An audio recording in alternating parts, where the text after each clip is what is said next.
Hello दोस्तों, तो कैसे हो। आज हमारा माइक्रोबायोलॉजी की फर्स्ट यूनिट का 5th लेक्चर है। तो इसमें है nutritional requirement for bacteria. All living beings required nutrient for their growth, so bacteria also need nutrient for their growth. जितने भी लिविंग बींग्स हैं उनको अपनी ग्रोथ के लिए न्यूट्रिएंट्स की आवश्यकता होती है, तो बैक्टीरिया के लिए भी न्यूट्रिएंट्स ज़रूरी हैं उसकी ग्रोथ के लिए। Essential element, major macro element, essential मतलब जो जरूरी हैं। These elements are important for bacteria and required in large amount. जो कि लार्ज अमाउंट में यूज होंगे वो हैं carbon, hydrogen, oxygen, nitrogen, phosphorus, sulphur etcetera. सबसे पहले आता है hydrogen and oxygen. These are made available from water added to culture media. अगर हम कल्चर मीडिया में वाटर को ऐड करेंगे तो हमें हाइड्रोजन और ऑक्सीजन मिल जाएंगे। नेक्स्ट है carbon and nitrogen. Carbohydrates is the principal source of carbon. Carbohydrates है वो कार्बन का ऊर्जा का बहुत बड़ा स्रोत है, तो हमें उससे कार्बन मिल जाएगी। Nitrogen is the main source of protein and nucleic acid for bacteria and its main source in ammonia। Nitrogen का मेन सोर्स है प्रोटीन एंड न्यूक्लिक एसिड, जो कि बैक्टीरिया को मिलते रहते हैं। नेक्स्ट है हमारा water. Moisture is essential requirement for bacterial cell. 80% of bacterial cell consist of water. Water हमारा मॉइस्चर एसेंशियल मीन्स ज़रूरी है बैक्टीरियल सेल के लिए। 80% जो सेल का हिस्सा है वो वाटर कंटेन करता है। नेक्स्ट है हमारा sulphur and phosphorus. Sulphur forms parts of structure of several coenzymes and cysteine and methanol side chain of protein.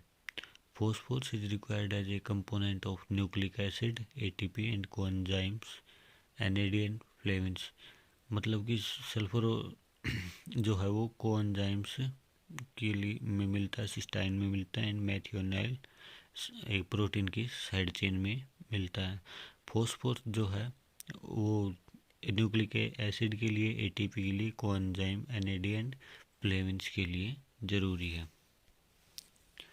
Second है हमारा mineral source. These are potassium, calcium, magnesium, iron, copper, cobalt, manganese and zinc required in little amount for coenzymes. मतलब कि जो minerals हैं वो bacteria को चाहिए पर स्मॉल अमाउंट में चाहिए। इन सभी के भी अपने अपने अलग फंक्शन है। And it can be provided in tap water और contaminants of other medium ingredients. तो थर्ड है हमारा एनर्जी सोर्स। एनर्जी सोर्स में carbon dioxide is required by all bacteria. Energy source में कार्बन डाइऑक्साइड सभी बैक्टीरिया को required होती है। And much more important for cellular metabolism. Cellular metabolism भी कार्बन डाइऑक्साइड का बहुत बड़ा इम्पोर्टेंट रोल है। And it can be provided by atmosphere to bacteria, और ये हमें एटमॉस्फेयर से ही मिल जाती है। And energy source depends on nature of bacteria.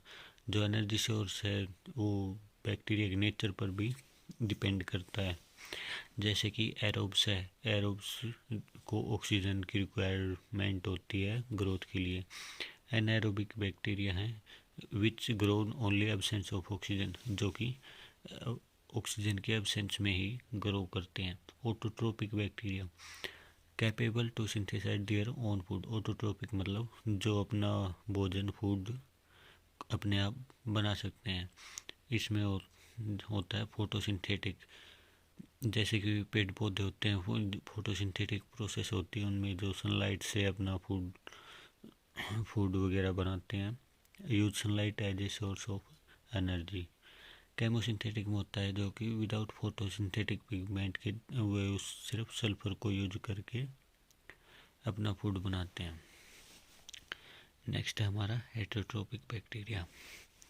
Unable to synthesise their own metabolites, जो कि अपना भोजन खुद नहीं बना सकते हैं। वो दूसरों से अपना भोजन ग्रहण करते हैं। जैसे कि photo heterotrophic, they obtain carbon from organic compound made by other organism. वो है कार्बन को जो दूसरे ऑर्गेनिजम्स के द्वारा बनाई गई है वो उससे ग्रहण करते हैं। Chemo heterotrophic, they take their food from another plant and animals. वो अपना भोजन दूसरे पौधों या जानवरों से ग्रहण करते हैं। They obtain both energy and carbon source from organic compounds. वो अपना कार्बन सोर्स और एनर्जी दोनों ऑर्गेनिक कंपाउंड से प्राप्त करते हैं। Growth factor, for growth, bacteria की ग्रोथ के लिए हमें प्यूरिन एंड पायरिमिडिन की ज़रूरत होती है। It is much more important for formation of DNA and RNA. यह ज़्यादा इम्पोर्टेंट होता है जब डीएनए और आरएनए बनता है, and also for sale division, और सेल डिवीजन में भी जब बॉडी ग्रोथ होती है तो सेल डिवीजन से होती है। And also required for some amino acid and protein and hormones for growth. और यह अमीनो एसिड्स के लिए और प्रोटीन्स के लिए ये और कुछ हार्मोन्स जो ग्रोथ में इम्पोर्टेंट होते हैं उनमें भी हेल्प करता है। Vitamins, in many cases the growth factor are identical with vitamins of groups. Bacteria की ग्रोथ वगैरह के लिए हमें विटामिन्स की भी ज़रूरत होती है, जैसे कि thiamine, riboflavin, nicotine, pyridoxine and folic acid and vitamin B twelve जो विटामिन बी ग्रुप का है। ये सभी की हमें हेल्प कर चाहिए होती है।